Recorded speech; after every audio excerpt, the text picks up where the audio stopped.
Buenos días. Vamos a dar inicio a nuestro curso de posgrado de GECOL sobre enfermedad inflamatoria intestinal y vamos a empezar con la doctora Manasi Agrawal. La doctora Agrawal es profesora asistente de medicina del Dr. Henry D. Hanowitz, División de Gastroenterología, de Susan and Leonard Feinstein IBD Center, Icahn School of Medicine at Mount Sinai de Nueva York, Research Associate, Centro para Predicción Molecular de Enfermedad Inflamatoria Intestinal, PREDICT, del Departamento de Medicina Clínica de Aalborg University, Copenhague, Dinamarca. Bienvenida, doctora Agrawal.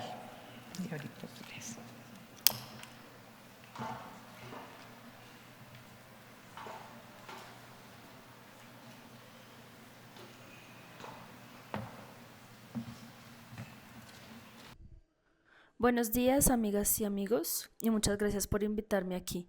Es un honor para mí conocerlos a todos y dar esta charla. Hoy hablaré sobre el impacto del periodo de la vida temprana en el riesgo de enfermedad inflamatoria intestinal. Comencemos por definir qué entendemos por vida temprana. La definición exacta de vida temprana no está clara, pero sabemos que se considera que abarca desde el periodo prenatal, es decir, el embarazo, la infancia, que comprende el primer año de vida, y la primera infancia.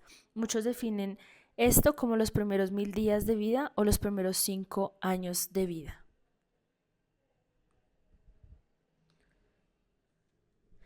Y este periodo es fundamental para la salud en etapas posteriores, ya que las exposiciones y los factores estresantes ambientales durante este tiempo son críticos para la salud del infante más adelante en la vida. Por ejemplo, cuando la nutrición materna no es adecuada durante el embarazo, esto puede afectar la placenta y estar vinculado a otros factores adversos como infecciones y estrés. Todos estos pueden impactar a la expresión génica fetal, el crecimiento fetal, y tener efectos a largo plazo que pueden llevar al síndrome metabólico en el feto una vez que se convierte en un individuo independiente. Este es un ejemplo. Las exposiciones ambientales influyen en la salud de muchas maneras diferentes a través de numerosos efectos a largo plazo, como los efectos de la epigenética, en el microbioma, en la comunicación intercelular y así sucesivamente. Por lo tanto, es muy importante que reflexionemos sobre cómo el entorno interactúa con nuestra salud. También es crucial porque cualquier intervención en esta etapa temprana de la vida reducirá el riesgo de enfermedad en niños, adolescentes y también en generaciones futuras. Así que cualquier acción aquí tendrá consecuencias a largo plazo muy significativas. Ahora, al hablar de la enfermedad inflamatoria intestinal, ha habido numerosos estudios sobre el papel del entorno en EI. Sabemos que los medicamentos, la higiene, la dieta, etc., afectan el riesgo de EI, según muchos estudios. Pero ahora estamos entendiendo la importancia del momento de la infección. Es decir, las exposiciones durante el periodo de vida temprana son realmente clave para desarrollar un riesgo de EI más adelante. Contamos con una teoría emergente de múltiples factores, lo que significa que no es una única exposición la que te pone en riesgo de EI. Más bien, son muchas exposiciones a lo largo del tiempo. Por ejemplo, las exposiciones durante el periodo de vida temprana, como el embarazo, la infancia y la niñez, pueden afectar el microbioma y la función inmunológica. Y en este contexto hay exposiciones más adelante en la vida, pueden acumularse y eventualmente conducir a la EI. Esta es nuestra hipótesis de múltiples factores. Por supuesto, se debe realizar mucho trabajo para entender esto mejor. Ahora les presentaré algunos de los datos existentes sobre vida temprana y EI. Cuando comenzamos a explorar este tema, llevamos a cabo un gran metaanálisis y revisión sistemática junto con Joana Torres, en el que evaluamos más de 130 estudios diferentes para comprender cuáles son los datos de EI y los factores de riesgo en la vida temprana. Descubrimos que la lactancia materna tenía un efecto protector, mientras que la exposición al humo, así como las infecciones, tenían un efecto perjudicial. Además, hay muchas exposiciones diferentes, cuyo efecto sigue siendo incierto, y más adelante explicaré las razones de esto.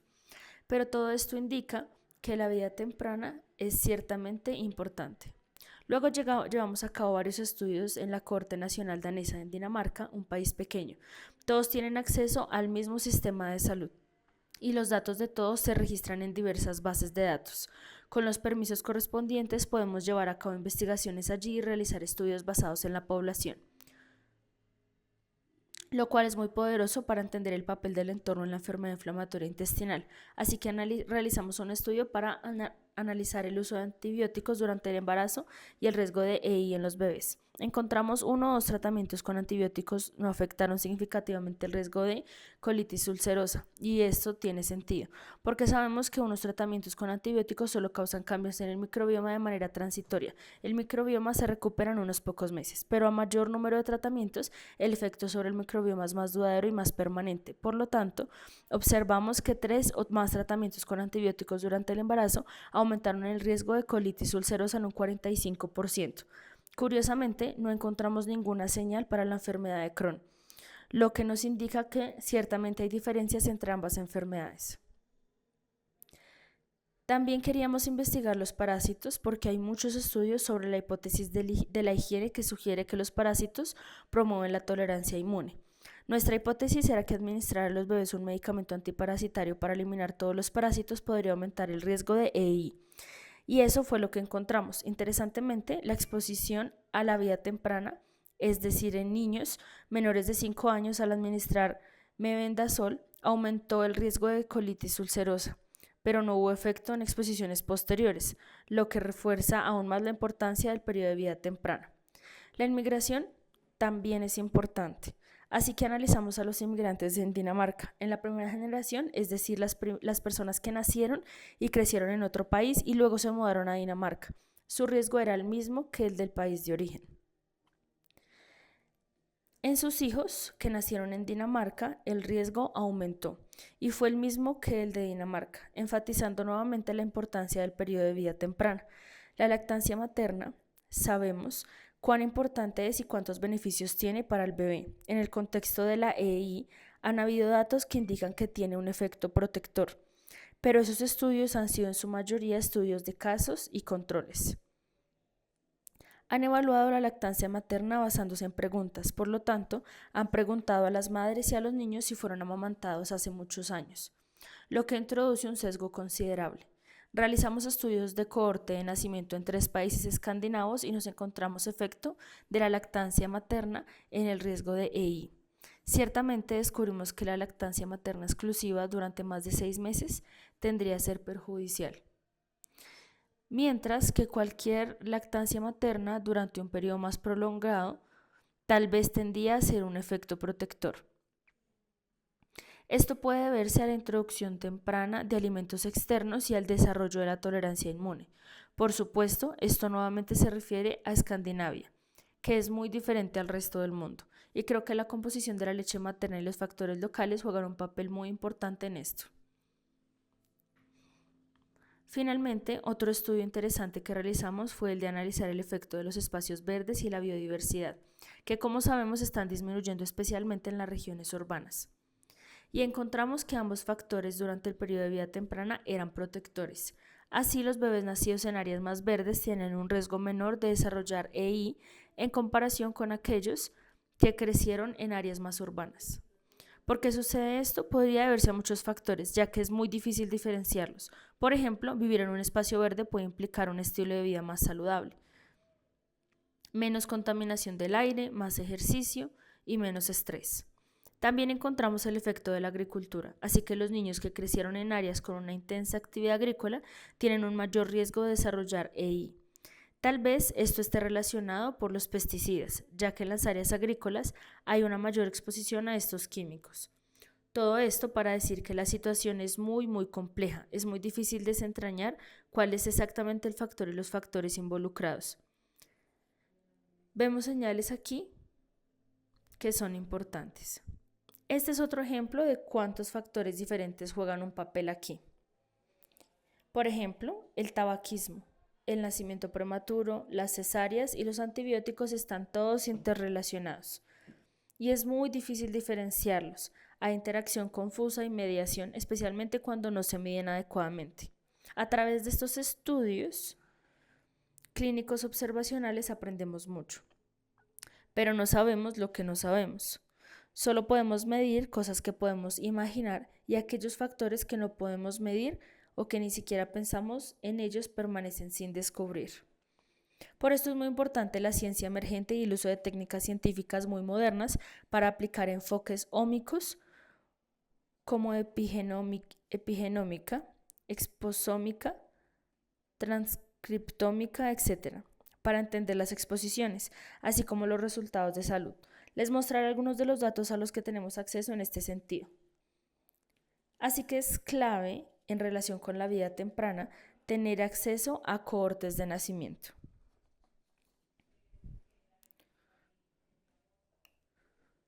Lo que significa contar con cohortes que midan resultados y tengan muestras de la madre durante el embarazo y el periodo perinatal. En los bebés mientras crecen tenemos la suerte de trabajar con muchas de estas cohortes en Mount Sinai y en todo el mundo, colaborando con colegas maravillosos. Algunos de estos datos que les presentaré provienen de la cohorte de meconio, que investiga los mecanismos de transmisión de enfermedades en el útero a través del microbioma. Fue establecida en Mount Sinai por Inga Peter y Jen Fred, y Johanna Torres es una parte importante del estudio. En este estudio establecido en el 2014 se reclutaron madres con y sin EI durante el embarazo y se recopilaron cuestionarios de antecedentes previos al embarazo. Se recolectaron muestras de heces, saliva durante cada trimestre. Luego, al nacer, se recolectaron placenta, meconio, sangre, cordón umbilical, leche materna y bebés han sido seguidos desde su nacimiento con recolecciones periódicas de muestras de heces. Muchos de nuestros bebés en esta cohorte ahora tienen 7 u 8 años.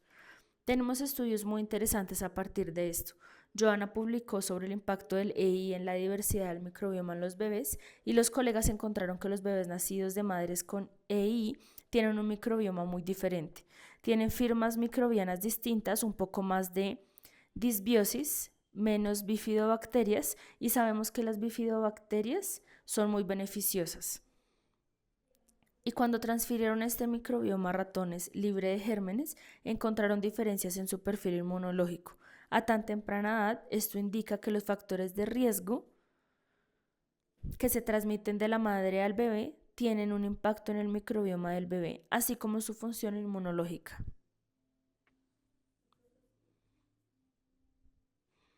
Esto fue un estudio pionero. Después de esto, nuestros colegas investigaron si esto tenía que ver con la inflamación intestinal.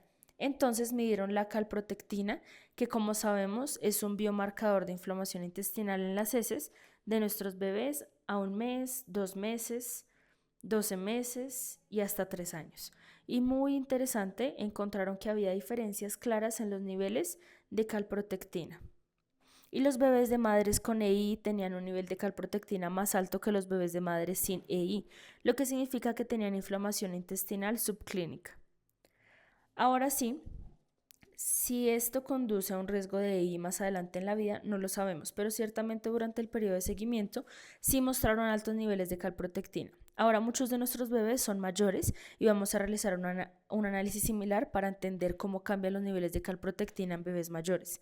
Realizamos otro análisis en una cohorte de México, otra cohorte de nacimiento, y encontramos que la exposición prenatal a metales, es decir, en muestras de sangre recolectadas de madres durante el segundo trimestre, interactuó con el microbioma intestinal y la calprotectina fecal en los niños medidos a los 11 años de edad. Y estas características del microbioma tienen algunas similitudes en las características del microbioma de la EI. Nuevamente, esto no significa enfermedad, pero es muy importante señalar cómo las exposiciones de la vida temprana, por ejemplo los metales, interactúan con el microbioma y conducen a inflamación intestinal subclínica. Esta es otra cohorte muy útil, los dientes de leche o dientes deciduos. Este trabajo muy importante está siendo liderado por Johanna Torres y nuestro colega Manish Arora en Mount Sinai. Y los dientes pueden ser analizados como los anillos de un árbol y se pueden medir diferentes exposiciones utilizando técnicas muy sofisticadas. Así que en un análisis piloto, Nilesh Joana Torres y colegas midieron metales y encontraron que el plomo, el cobre y el zinc estaban más altos en los bebés que posteriormente desarrollaron EI. Este es un análisis piloto y ahora tenemos financiamiento en nuestro estudio temprano sobre la enfermedad de Crohn para investigar esto en una corte mucho más grande y por eso estamos muy emocionados.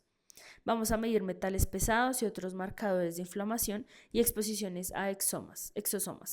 Este es un ejemplo de diversas técnicas que podemos aplicar para medir de manera imparcial y objetiva. Muchas diferentes exposiciones de otro modo no serían posibles. Otro ejemplo son las muestras de sangre. Así que en muchos países del mundo, una vez que los bebés nacen alrededor del mundo, el tercer día de vida, a través de un pinchazón en el talón, se recoge una pequeña muestra de sangre en un papel de filtro y luego se almacena por si se necesita más adelante en la vida para aplicación clínica, pero principalmente para investigación. Y pequeñas muestras de sangre pueden ser extraídas, perforadas de estas muestras de sangre y pueden ser utilizadas para diferentes tipos de análisis formales. Este es un recurso muy especial porque se mide y se almacenan miles y miles de bebés de manera muy imparcial y no diferenciada. Estas muestras de sangre son muy fáciles de almacenar, no requieren muchos recursos y podemos acceder a muestras de hace muchos años porque no han estado ocurriendo durante décadas. Así que este es un recurso muy valioso e importante. Como ejemplo, realizamos en el estudio de meconio un análisis de PFAS. Hablaré más sobre PFAS en la próxima charla, pero solo para que muchos de ustedes ya hayan oído esta palabra antes, es un contaminante muy importante en nuestro mundo moderno y está en todas partes. Está en nuestra comida, en las cajas de comida rápida, en la ropa impermeable que usamos, en utensilios de cocina antiadherentes y muchos otros lugares. Así que en las muestras de sangre en la cohorte de meconio medimos PFAS utilizando un análisis metabolómico no dirigido y encontramos firmas muy distintas de PFAS en bebés de madres con EI en comparación con bebés de madres sin EI. Estamos ampliando este piloto para entender cómo se relaciona con la calprotectina y otros marcadores, pero nuevamente esto nos indica que en primer lugar estas muestras pueden ser utilizadas para medir diferentes exposiciones ambientales y en segundo lugar parece probable que sea muy diferencial en aquellos que desarrollan EI frente a aquellos que no. Así que al final de mi charla, ¿qué nos dice todo esto y qué podemos hacer con esta información? Hablaré un poco sobre la prevención del EI. Existen niveles de prevención de la EI. La prevención terciaria se refiere a prevenir complicaciones. La prevención secundaria es el diagnóstico temprano y tratamiento precoz, pero lo más importante es la prevención primaria que implica evitar la exposición en personas en riesgo. La prevención primordial que busca prevenir y reducir la prevalencia de diferentes factores en el medio ambiente, como la contaminación, los pesticidas, PFAS y así sucesivamente. En el contexto de la EI, para la prevención primaria podemos utilizar nuestros datos disponibles para alentar a nuestras mujeres con EI a evitar el tabaquismo, seguir una dieta saludable, evitar alimentos procesados, tener mucho cuidado con los antibióticos y en los niños nuevamente evitar el tabaquismo, promover la lactancia tanto como sea posible y hacer un uso responsable de antibióticos antiparasitarios y por supuesto fomentar el tiempo al aire libre y en espacios verdes. Argumentaría que este enfoque es positivo porque promueve la salud en general y no tendría efectos adversos, solo buenos resultados tanto para la madre como para el bebé. Este es un ejemplo de prevención primordial o mitigación de exposiciones. En cambio, cuando hablamos de prevención de exposiciones en nivel primario, necesitamos identificar quién está en riesgo. Las personas en riesgo se basan en diferentes biomarcadores y diría que necesitamos integrar biomarcadores utilizando diferentes técnicas ómicas. Por ejemplo, el perfil genético para determinar quién está en riesgo genéticamente utilizando puntuaciones de riesgo poligénico, epigenética, eposómica, perfil inmunológico, microbioma y elaborar un puntaje compuesto. Creo que este es el futuro en términos de la investigación sobre la EI, en la predicción preclínica y prevención de la EI, para comprender quiénes están en riesgo y luego tener algún tipo de intervención para retrasar la aparición de la enfermedad o prevenirla. Hay un gran trabajo emocionante que se está llevando a cabo en este ámbito, liderado por muchos de mis buenos amigos y colegas. Y creo que esto es muy aplicable a nivel global, ya que como sabemos la EI está en aumento en todo el mundo. Por estas razones, esta investigación es realmente importante y hay muchas novedades por venir. Con eso les agradezco su atención.